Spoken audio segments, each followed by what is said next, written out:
Hello बच्चों। आज मैं कोशिश करूँगा कि जो कम्युनिकेशन सिस्टम है उसकी बारीकियाँ आपको बता पाऊँ कि कम्युनिकेशन सिस्टम में जो हम लोग मॉड्यूलेशन डिमॉड्यूलेशन करते हैं, आखिर इसकी ज़रूरत क्यों पड़ी।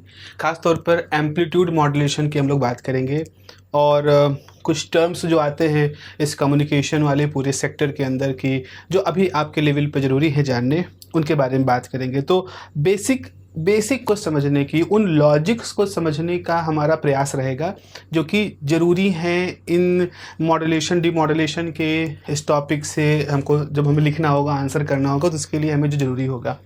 ओके देखो, ऐसा है कि आज का जो ज़माना है वो कम्युनिकेशन का ज़माना है। अब कम्युनिकेशन में हम सिर्फ बातें नहीं करते हैं, हम कम्युनिकेशन में मैसेजेस भी आज के डेट में हम भेज रहे होते हैं। तो हम डाटा भी भेज रहे होते हैं, सामान्य भाषा में बात करें तो जो इसका पूरा पूरा जो इसका फ्लो ब्लॉक डायग्राम अगर मैं बनाऊं तो एक हिस्सा ये होता है जहां हमारे पास इंफॉर्मेशन होती है। तो जैसे हमारे पास कोई इन्फॉर्मेशन है तो हम पहले उस इन्फॉर्मेशन को भेज सकने लायक एक कंडीशन में रखते हैं, सिग्नल के फॉर्म में, इलेक्ट्रिकल सिग्नल के फॉर्म में कन्वर्ट कर दिया या उसको बाइनरी डिजिट्स वगैरह में हमने कन्वर्ट कर दिया। तो हमने कोई यहाँ पर एक इन्फॉर्मेशन का सोर्स लिया, हम अपनी आवाज़ को भेजना चाहते हैं, हम किसी अपनी एक कोई हमारे पास एक इमेज है हम उसको भेजना चाहते हैं, हमारे पास पीडीएफ है हम उसको भेजना चाहते हैं, ऐसा कुछ है। फिर भेजना है, ऑब्वियस सी बात है। तो हमारे पास जो अगला हिस्सा होगा वो किसका होगा? ट्रांसमीटर का, जिससे कि हम भेजेंगे। ठीक है, ये भेजने वाला है। अच्छा, आज की डेट में तो वायरलेस की बात हो गई। तो वायरलेस में क्या होता है, हमारे पास एंटीना लगा है। तो मान लीजिए ये हमारा एंटीना है, इस एंटीना से हमने वो जो इन्फॉर्मेशन हमारे पास आई उसको हमने ट्रांसमीटर से ट्रांसमिट कर दिया। उसके बाद दूसरे सिरे पर हमारे पास एक रिसीवर होगा, क्योंकि वहाँ पर भी एक एंटीना लगा होगा। अब ट्रांसमीटर के एंटीने से और रिसीवर के एंटीने के बीच में हम एक हिस्सा मान सकते हैं जिसे कहा जाता है चैनल। ये हमारा चैनल है। तो एक चैनल को हम यूज करते हैं। अब वो जाहिर सी बात है, एयर है, एयर से ही होकर के हमारा सिग्नल यहाँ से फ्लो करता है और इस एंटीना तक पहुँचता है। तो हमारे पास एक चैनल, हम उस बात को बताएंगे। उसके बाद एक रिसीवर हो गया। और फिर क्या होगा, ये रिसीवर जब होगा, ये जहाँ हमें पहुँचाना है, जिस जगह पहुँचाना है, डेस्टिनेशन जो हमारा है, वहाँ तक रिसीवर से सिस्टम लगा होता है जो कि डेस्टिनेशन तक हमारी इस इंफॉर्मेशन को पहुंचा देता है। तो आपने अभी कभी भी इमेज भेजी हो, आपने कभी साउंड भेजा हो, आपने वॉइस मैसेज भेजा हो, या आप बात कर रहे हैं, तो ये मोटे मोटे तौर पर इसी तरह का एक पूरा सिस्टम इस्तेमाल होता है। अगर हम इस वायरलेस हिसाब को हटा दें तो पहले क्या होता था, आज से पहले ज़माने में या अभी भी कहीं कहीं, कि इन ट्रांसमीटर और रिसीवर के बीच में तार जुड़े होते हैं। यहाँ बाकायदा चाहे ऑप्टिकल फाइबर जुड़े हों, चाहे पीतल के तार जुड़े हों, उसमें वायर्स कनेक्ट होते थे। तो वो एक फिजिकल चैनल होता था, मतलब वो नॉन वायरलेस चैनल नहीं होता था, वायर वाला चैनल होता था। तो इसीलिए अब जो हवा वाला है उसको वायरलेस कहते हैं, बिकॉज पहले यहाँ पर वायर के थ्रू ही ये सारा काम हो रहा होता था। तो यहाँ हमारे पास ये सारा इन्फॉर्मेशन, तो मैं आपको यहाँ पे ये बताना चाह रहा हूँ कि हमारे पास मुद्दा क्या है, इन्फॉर्मेशन को भेजना है, दूर तक भेजना है। और इसीलिए हमें आज की डेट में इस कम्युनिकेशन के पूरे कॉम्प्लेक्स सेटअप की ज़रूरत पड़ी है। सेटअप कॉम्प्लेक्स हो चुका है क्योंकि हमारी रिक्वायरमेंट बढ़ चुकी है, हमारे डाटा के स्पीड की हमारे पास इशू आ गया, एक्यूरेसी का इशू आ गया कि भाई हम जिसके पास फ़ोटो भेजना चाहते हैं उसी को पहुँचे। जैसे हम लोग कहते हैं ना, एंड टू एंड इंक्रिप्शन है। तो हम अश्योर होना चाहते हैं। हम आज की डेट में हमें सिर्फ फ़ोटो भेजना ही नहीं, हमें अश्योर होना है कि हम जब फ़ोटो भेज रहे हों तो कोई उसको बीच में इनक्रिप्ट ना कर ले, कोई उसको वहाँ से हटा ना दे, या उसको टेम्पर ना कर दे, या उसको डिस्टॉर्ट ना कर दे। हमारी इन्फॉर्मेशन जहाँ जाए वहाँ सुरक्षित पहुँचे। तो एक ज़माना था जब इन्फॉर्मेशन भेजना हमारी प्रायोरिटी थी। आज धीरे धीरे ज़माना हो गया जहाँ इन्फॉर्मेशन जो भेजना ही नहीं, उसकी क्वालिटी भी मेंटेन रहे, उसकी सिक्योरिटी भी मेंटेन रहे, बहुत सारी चीज़ें हो गई हैं। तो इन वजहों से हमारा सिस्टम कॉम्प्लेक्स हो चुका है, लेकिन आइडिया वही बेसिक है। तो एक बहुत बड़ा इशू यहाँ पर है, किस चीज़ को ट्रांसमिट किया जाए और कैसे ट्रांसमिट किया जाए, और फिर जहाँ रिसीव होगा वहाँ कैसे रिसीव किया जाए, और यहाँ पे होगा ट्रांसमिट करने के लिए कैसे उसको एक उसका फॉर्म चेंज किया जाए और फिर उस चेंज फॉर्म को कैसे ओरिजिनल फॉर्म में लाया जाए। देखो जरा समझो, यहाँ पर आपके पास जो डाटा होगा वो किसी ओरिजिनल फॉर्म में होगा, जैसे हमारी आवाज़ है। फिर हम यहाँ पर क्या करेंगे, एक कन्वर्जन करेंगे, एक तरह से उसको कन्वर्ट करेंगे, उसको भेजने लायक कंडीशन में लाएंगे। फिर उसके बाद फिर जो कन्वर्टेड है, ये जो कन्वर्टेड आएगा आपके पास, यही तो रिसीव होगा, कन्वर्टेड आएगा, और उसके बाद से फिर से उसको ओरिजिनल में कन्वर्ट करना पड़ेगा। तो यहाँ पर ओरिजिनल इन्फॉर्मेशन को जब आप ये कन्वर्ट कर रहे होगे तो इस प्रोसेस को हम नाम देते हैं modulation. This is called the modulation. और जब हम इसका उल्टा काम कर रहे होंगे तो this is called D modulation. This is the logic जिसको हमें पढ़ना है। What is the meaning of modulation, what is the meaning of demodulation. So this is the logic behind the modulation demodulation. फिर अब सवाल ये होता है कि आखिर ये सब करने की जरूरत क्यों नहीं, ऐसा नहीं सीधे नहीं भेज सकते हो, इन्फॉर्मेशन को सीधे नहीं भेज सकते हो। तो हम कहेंगे बिल्कुल नहीं, कुछ चैलेंजेस हैं हमारे पास भेजने के लिए। फॉर एग्जाम्पल, जैसे अगर मैं कहूँ, इसे जब बात होती है, जैसे आवाज़ है, साउंड इज़ अ वेव। कोई वेव लिखने के लिए आपके पास क्या होता है, y is equal to a sin omega t। This is the simple expression for representing any wave, चाहे वो इलेक्ट्रोमैग्नेटिक वेव हो, चाहे मैकेनिकल वेव हो। तो हमारी जो आवाज़ होती है ये मैकेनिकल वेव है। क्यों? क्योंकि इसको चलने के लिए माध्यम चाहिए, है ना। बिना हवा के आप बात नहीं कर सकते, बिना हवा के आप एक जगह से दूसरी जगह तक अपनी आवाज़ नहीं पहुंचा सकते हो। अगर कमरे के अंदर से हवा गायब कर दे तो वहाँ बैठे हुए दो लोग, भले वो स्पेस सूट पहन के बैठे, वो बात नहीं कर पाएंगे, उनको हवा नहीं है वहाँ पर। अच्छा, फिर बिना हवा के कैसे हम अगर अपनी आवाज़ पहुंचाना चाहें तो हमें अपनी आवाज़ को इलेक्ट्रोमैग्नेटिक वेव में कन्वर्ट करना पड़ेगा। इलेक्ट्रोमैग्नेटिक वेव का ऐसी चमत्कारी वेव है जो कि बिना मीडियम के भी जा सकती है। तो जैसे लाइट इलेक्ट्रोमैग्नेटिक वेव है, तो सूर्य से पृथ्वी तक आती है 15 करोड़ किलोमीटर की दूरी चल करके, जिसमें से केवल 19-20 किलोमीटर उसको एनवायरनमेंट मिलता है। बाकी जितनी जो 15 करोड़ में से 19 किलोमीटर घटा दो, तो 15 करोड़ किलोमीटर से 19 किलोमीटर घटाओगे तो जो वो डिस्टेंस बचेगी वहाँ लाइट के पास कोई मीडियम नहीं होता, तो वो एक तरह से फ्री स्पेस में चले। तो लाइट एक ऐसी इलेक्ट्रोमैग्नेटिक वेव है जो कि बिना मीडियम के जा सकती है। तो अगर हम अपनी आवाज़ को, मैकेनिकल वेव को इलेक्ट्रोमैग्नेटिक वेव में कन्वर्ट कर दें तो हम उसको बिना मीडियम के भी बहुत दूर तक भेज सकते हैं। कुछ यही काम यहाँ पर भी हो रहा होता है। तो आप आवाज़ को कन्वर्ट कर रहे हो तो हम अपनी जो साउंड वेव है, सबसे पहले हम क्या करेंगे, उसको हम एक सिग्नल के फॉर्म में कन्वर्ट करेंगे, फिर उस सिग्नल को हम भेजेंगे। अच्छा, सिग्नल जब जा रही होगी, भले ही बिना आवाज़ के, बिना मीडियम के जा रही हो, थोड़ा मीडियम मिला नहीं मिला, उसकी डिस्टेंस के साथ साथ उसकी जो पावर होती है उसमें कमी आती रहती है। जैसे दूर जाती रहती है, उसकी जो एनर्जी होती है उसमें थोड़ा थोड़ा लॉस होता है। अगर इलेक्ट्रोमैग्नेटिक वेव की बात करें उसमें भी लॉस होता है, चूँकि एक कैरेक्टरिस्टिक इम्पीडेंस की बात होती है, तो वहाँ पर भी होता है।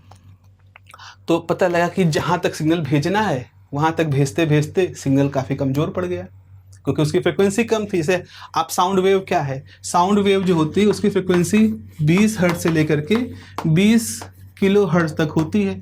तो इतनी ही फ्रिक्वेंसी की साउंड हम सुन सकते हैं।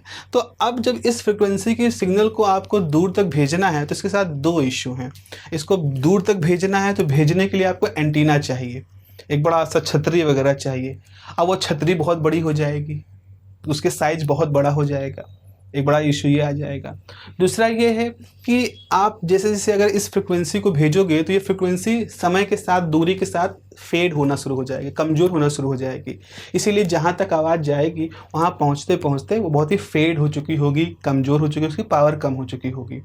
तो इसीलिए हमें सुनिश्चित करना है कि हम जहाँ सिग्नल भेजें उसको हम एक पावरफुल तरीके से भेजें। अब ये कैसे होगा ज़रा समझो, ये बहुत ही एक बड़ा अच्छा सा एक्सरसाइज है आपको दिमाग में मैं देना चाह रहा हूँ कि वी हैव मैनी इश्यूज़, हाँ, I would say we have many issues की दूर तक भेजना भी है, साउंड की फ्रिक्वेंसी भी है। अच्छा, आप अगर इससे ज़्यादा फ्रिक्वेंसी कर दोगे तो वो साउंड नहीं हो जाएगा, वो अल्ट्रा साउंड हो जाएगा, उसको हम सुन नहीं सकते। It is very much like, जैसे मान लो फॉर एग्ज़ाम्पल आपको यहाँ से मान लीजिए कानपुर जाना है, और कानपुर मान लो 80 किलोमीटर, लखनऊ से कानपुर 80 किलोमीटर दूर है। 80 किलोमीटर की दूरी आपको करनी है, आपको जाना है, यू आर द पर्सन। अगर आप खुद पैदल चलना शुरू करोगे तो क्या, ठीक है, बहुत इच्छा शक्ति है आपकी, बहुत प्रैक्टिस है, फिर भी कुछ मतलब दिन भर लग जाए आपको पैदल चलते चलते, बिना किसी हेल्प के आप पैदल चल रहे हो केवल, 80 किलोमीटर जाने में आपको कई घंटे लग सकते हैं, और वहाँ तक पहुँचोगे तो अपनी काफ़ी ऊर्जा को तुम ख़त्म कर चुके होगे, बहुत सारी एनर्जी आप लॉस कर चुके होगे। पहुँच तो गए लेकिन बिल्कुल मरणासन स्थिति में, फिर 2 दिन कुछ काम करने लायक नहीं बचोगे। 2-3 दिन में थोड़ा सा शरीर जब नॉर्मल होगा तब आप कुछ कर पाओगे। बट ये हम ही नहीं, हम चाहते ये हैं कि हम कानपुर जाएँ, तुरंत अपना काम निपटाएँ और फिर से वापस आ जाएँ। तो हम क्या करते हैं, हम करते क्या है, हम किसी बस का सहारा लेते हैं। अब बस क्या है, बस की जो पावर होती है वो हमसे बहुत ज़्यादा होती है भाई। उसके इंजन अलग है, उसका सिस्टम अलग है, पेट्रोल से चलने वाला, सीएनजी से चलने वाली गाड़ी है। तो आप क्या करते हो, आप 2 काम करते हो, अपने आप को सुरक्षित रूप से बस पे चढ़ाते हो। आप जब बस का इस्तेमाल करते हो तो आप ये सोचते हो कि मैं बस के ऊपर जब चढ़ूँ तो सुरक्षित रूप से चढ़ूँ। तो आपने अपनी एनर्जी के साथ बस पे चढ़े, चुपचाप बैठे हो, बस चल रही है। अब बस चल रही है, बस की ऊर्जा खर्च हो रही है, आपकी ऊर्जा खर्च नहीं हो रही है।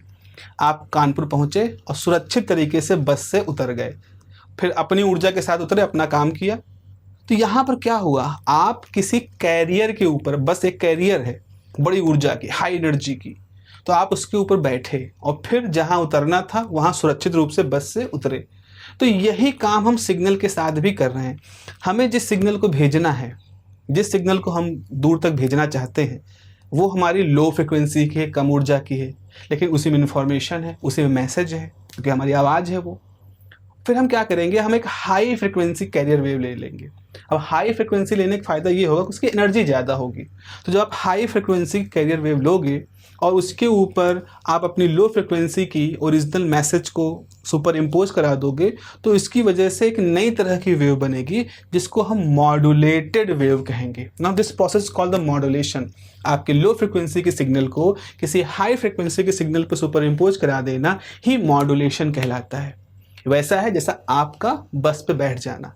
फिर उसके बाद वो मॉड्यूलेटेड जो वेव होती है, मतलब जो मिक्सर होती है आपके सिग्नल और कैरियर वेव का, वो चलती रहती है। वो जब दूसरे सिरे पहुंचती है तो वहाँ पे कुछ ऐसे डिवाइस लगी होती हैं जो कि उसको वापस से कन्वर्ट कर लेते हैं। तो वो क्या करती हैं, वो मिक्सचर को लेती हैं, कैरियर वेव और ओरिजिनल सिग्नल के मिक्सचर को लेंगी, उसमें से कैरियर वेव को अलग कर देंगी और सिग्नल को अलग कर देंगी, और वो सिग्नल आपको आपके जो डिवाइस है, जैसे वायरलेस है, मोबाइल फ़ोन का रिसीवर है, आपका रेडियो है, इसके ऊपर वो डिलीवर हो जाएगा और आपको आवाज़ सुनाई पड़ेगी।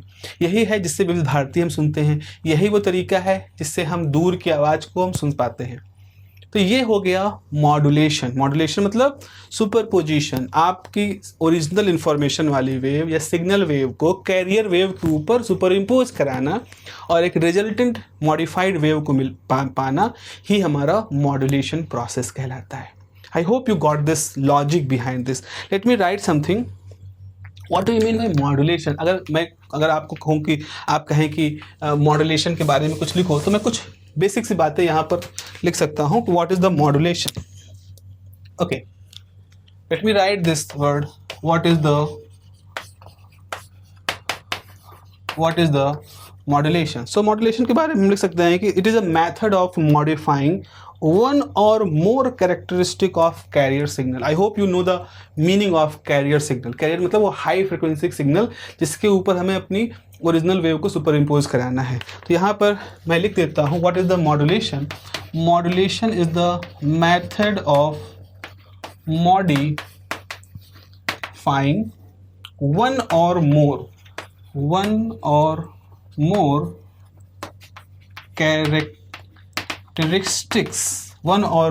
characteristics of carrier wave in known ways. अभी इसमें हर चीज़ को मैं आपको एक्सप्लेन करूंगा, इसकी हर की पॉइंट को। in known ways in order to transmit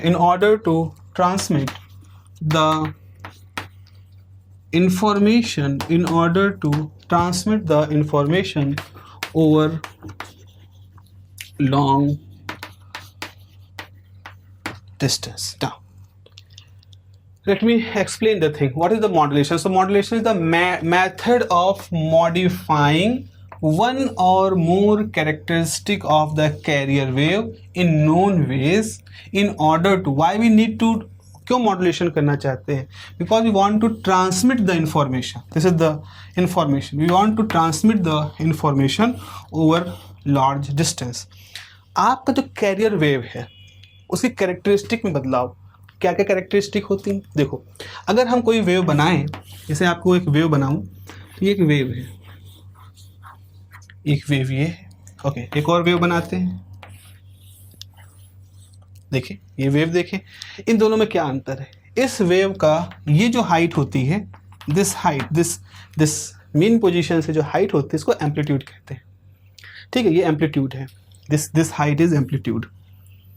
एक तो कैरेक्टरिस्टिक ये होगा, जैसे यहाँ लिखा है मॉडिफाइंग वन और मोर कैरेक्टरिस्टिक, तो किसी वेव की एक या एक से ज़्यादा कैरेक्टरिस्टिक बदलाव करना हो तो एक कैरेक्टरिस्टिक तो आपने क्या जाना, एम्पलीट्यूड।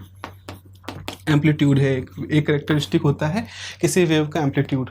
यहाँ देखो, इसमें देखो, इसका एम्पलीट्यूड ज़्यादा है, इसका एम्पलीट्यूड कम है, ठीक है, अंतर दिख रहा है। एक चीज़ और देखो, एक सेकेंड में कितने वाइब्रेशन हो जा रहे हैं। तो मान लो ये डायग्राम बनाया गया है एक सेकेंड में होने वाले वाइब्रेशन का। यहाँ कितने वाइब्रेशन है, एक वाइब्रेशन यहाँ कंप्लीट हुआ, फिर 2, फिर 3, फिर 4, और इसको अगर हम बढ़ा दें तो 5। तो ये वाली जो वेव है इसकी फ्रिक्वेंसी कितनी है, 5 हर्ट्ज, क्योंकि ये एक सेकेंड में 5 ऑसिलेशन कंप्लीट करता है। लेकिन जो ये वाली वेव है अगर मैं इसको पूरा कर दूं तो इसमें एक सेकेंड में एक वाइब्रेशन, 2 वाइब्रेशन, इसकी फ्रिक्वेंसी कितनी है, 2 हर्ट्ज। तो यहाँ पर फ्रिक्वेंसी एक और कैरेक्टरिस्टिक निकल के आती है।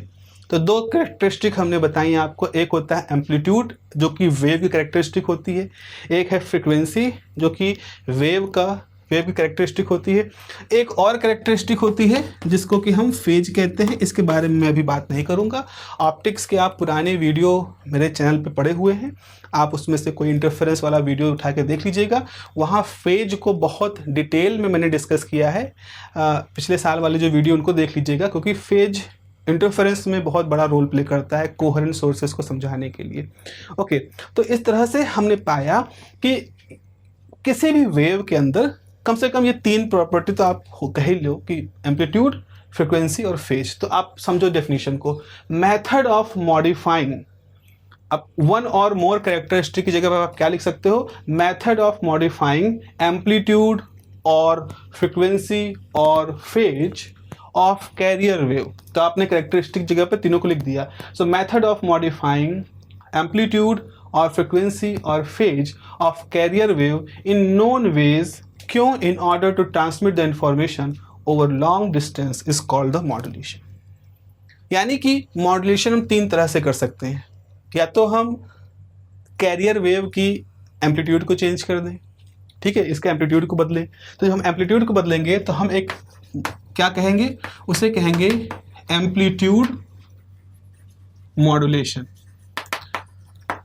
विविध भारती पर जब मुंबई से प्रसारण होता था तो वो एम्पलीट्यूड मॉड्यूलेशन तो वहाँ पर होता था, या जो सैलोन, एक BBC लंदन हिंदी प्रसारण सेवा वगैरह आती थी, आज से ये तो बहुत पहले की बात हो गई, अब तो हर चीज़ को लोकलाइज कर दिया गया है। तो अगर एम्पलीट्यूड को आप मॉड्यूलेट कर रहे हो तो उसे कहते हैं एम्पलीट्यूड मॉड्यूलेशन। लेकिन अगर आपने कैरियर वेव की फ्रिक्वेंसी को मॉड्यूलेशन में सोचा तो ऐसे तरीके कहते हैं frequency modulation. This is called frequency modulation, जो कि आप सुनते हो एफएम रेडियो आप सुनते हैं। और अगर आपने फेज को मॉड्यूलेट किया, आपने एम्पलीट्यूड को नहीं मॉड्यूलेशन के लिए चुना, आपने फ्रिक्वेंसी को नहीं चुना, आपने किसको चुना, आपने चुना है अगर फेज को, तो ऐसे स्थिति में हम कौन से मॉड्यूलेशन को पाते हैं, इसे कहा जाता है फेज मॉड्यूलेशन, यानी कि PM। तो इस तरह से मॉड्यूलेशन के 3 प्रकार है हमारे पास, amplitude modulation, frequency modulation, phase modulation. आपके जो सिलेबस है, आपका जो सिलेबस है उसके अंदर क्या होने वाला है, आपके सिलेबस में हम लोग एम्पलीट्यूड मॉड्यूलेशन के बारे में पढ़ेंगे, बिकॉज इट इज सिंपलर भी है और सारी जो बेसिक फीचर्स हैं मॉड्यूलेशन के, उनका आइडिया, उनका एक फीलिंग जो है वो हमको वहाँ पर मिल जाती है। Okay, so we need to discuss the amplitude modulation.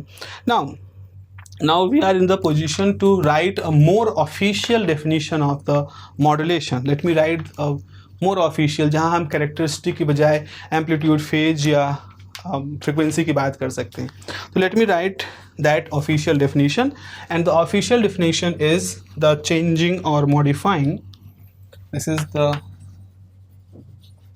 changing or modifying one of the parameter, changing or modifying one of the parameter of high frequency carrier signal, such as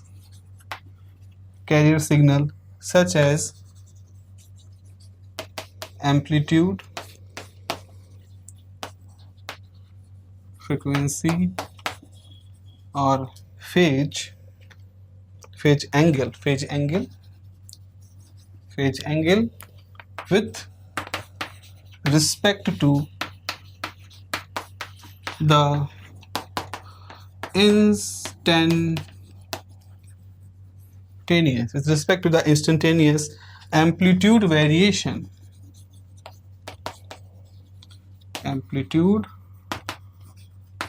with respect to the instantaneous amplitude variation of the low frequency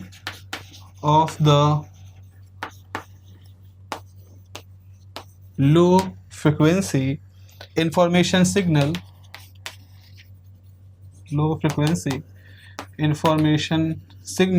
information signal को हम नाम देंगे modulating signal, information signal या modulating signal is known as modulation.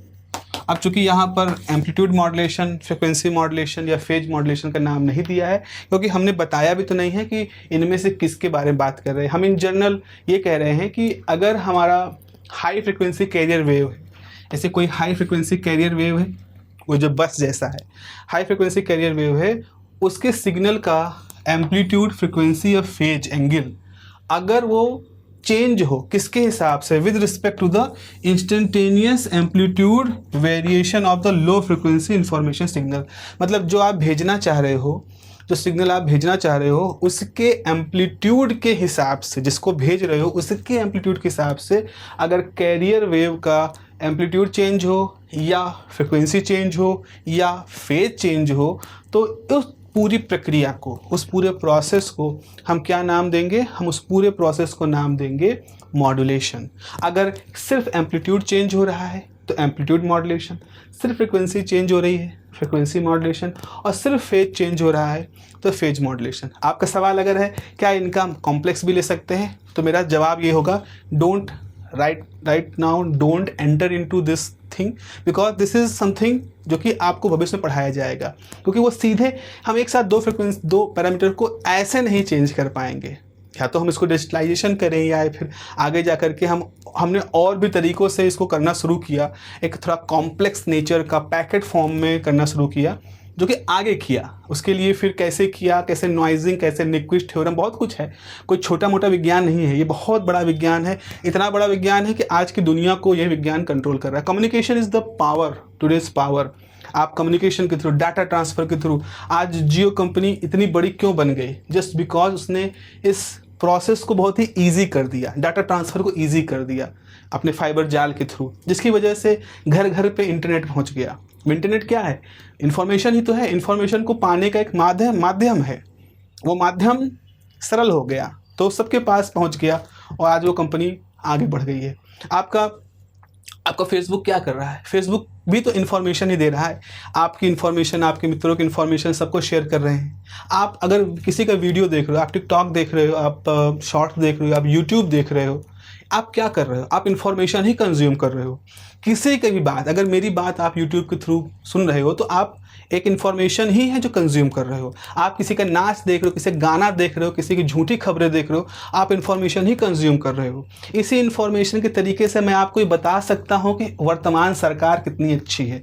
इसी के through मैं बता सकता हूँ कि वर्तमान सरकार में कितनी कमियाँ हैं। इसी के थ्रू मैं आपको किसी भी तरह का झूठ का भी एहसास दिला सकता हूँ और आपके सामने किसी भी तरह के सच का भी खुलासा कर सकता हूँ। So just try to just feel the power of this era, information की एरा जो आज कितनी अच्छी एक्सेसिबल है, हम इतनी अच्छे से एक्सेसिबल है कि हम पता ही नहीं कर पाते कौन सा सही कौन सा गलत, क्या सही क्या झूठ का फ़र्क ख़त्म सा हो रहा है इस पर्टिकुलर एरा में जो कि ग्रो कर रही है। ओके, तो this is the more official definition for the modulation demodulation.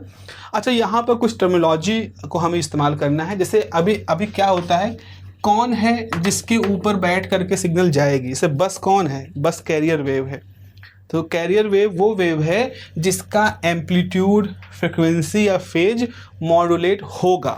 भाई आप जब बस पे बैठते हो, आप ये सोचो जैसे बस था, बस पे जैसे आप बैठे तो बस के अंदर का वॉल्यूम अब उतना नहीं रह गया, क्योंकि बस पहले खाली बस थी, वॉल्यूम था, आप जाके बैठ गए तो आपने एक थोड़ी जगह घेर ली ना, तो बस का वॉल्यूम मॉड्यूलेट हो गया, ऐसा कुछ समझो। तो अगर कैरियर वेव है तो कैरियर वेव जो होगा उसे हम क्या कहेंगे, उसे हम कहेंगे मॉड्यूलेटेड वेव। भाई इसमें बदलाव होगा, इसमें मॉडिफिकेशन होगा, और जो उस बस पे बैठ रहा है, जो कि बदलाव कर रहा है, वो है सिग्नल वेव। अब इसको आप मैसेज सिग्नल कहो या इंफॉर्मेशन सिग्नल कहो या इनपुट सिग्नल कहो या लो फ्रिक्वेंसी, कुछ भी कहो, ये मॉड्यूलेटिंग है, ये है आपका modulating. I hope you got the difference.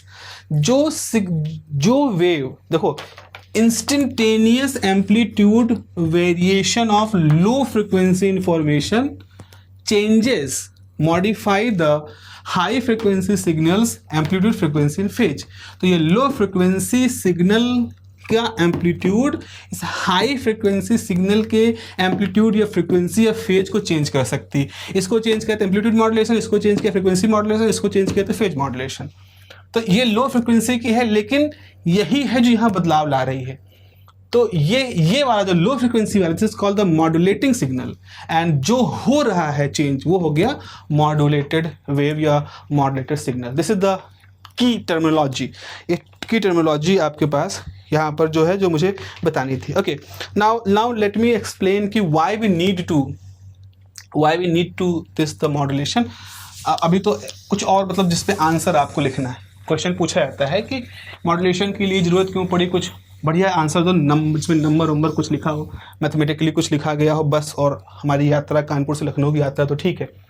तो ज़रा समझो, हमारा जो एंटीना होता है, जैसे ये हमारी वेव है, ये हमारी वेव है, और किसी वेव में जो एक ऑसिलेशन को पूरा करने की जो डिस्टेंस होता है, this is called the lambda, this is called the wavelength. अब हुआ क्या कि आपके पास मशीन है, इस मशीन में सिग्नल है। अब इस सिग्नल को आपको किसी एंटीना के थ्रू, ये आपका एंटीना है, ये एंटीना है जिसके थ्रू आपको सिग्नल को भेजना है। अब भेजने के लिए क्या होता है, इस एंटीना का जो डायमेंशन होना चाहिए, मान लो इसका हम डायमीटर ले लें, ये इस वेवलेंथ के ऑर्डर का होना चाहिए। मतलब अगर लार्ज वेवलेंथ का सिग्नल आपको भेजना है तो आपका एंटीना भी लार्ज होना चाहिए। ये एक डिजाइन लेवल की प्रॉब्लम है, ट्रांसमिशन के दौरान की प्रॉब्लम है। तो इसका मतलब ये है कि मान लो अगर हमें 20 किलोहर्ट्ज का साउंड फ्रिक्वेंसी की आपकी लिमिट यही है, अगर हमें 20 किलोहर्ट्ज के सिग्नल को भेजना है तो हमें कितने डायमेंशन का एंटीना चाहिए, तो डायमेंशन वही होगा जो लैम्डा होगा। हमने फार्मूला पढ़ा है कि क्योंकि ये भी जो सिग्नल है ये वेलोसिटी ऑफ लाइट से चलेगा, हम इसको इलेक्ट्रोमैग्नेटिक वेव में कन्वर्ट कर देंगे, तो ये इलेक्ट्रोमैग्नेटिक वेव में कन्वर्ट होने के बाद ये इलेक्ट्रोमैग्नेटिक वेव की वेलोसिटी चलेगी, वेलोसिटी ऑफ लाइट से। तो अगर वेव ऑफ सिग्नल की वेलोसिटी c है तो वो वेलोसिटी किसके बराबर होगी, फ्रिक्वेंसी और वेवलेंथ के प्रोडक्ट के बराबर होती है। तो velocity of wave is the product of frequency of the wave and wavelength of the wave. ठीक है, हमने क्या कहा कि इसकी फ्रीक्वेंसी कितनी है, 20 किलोहर्ट्ज, और 3 × 10⁸ है। जब वो कन्वर्ट हो जाएगा इलेक्ट्रोमैग्नेटिक वेव में तो वो उसकी ये वेलोसिटी है।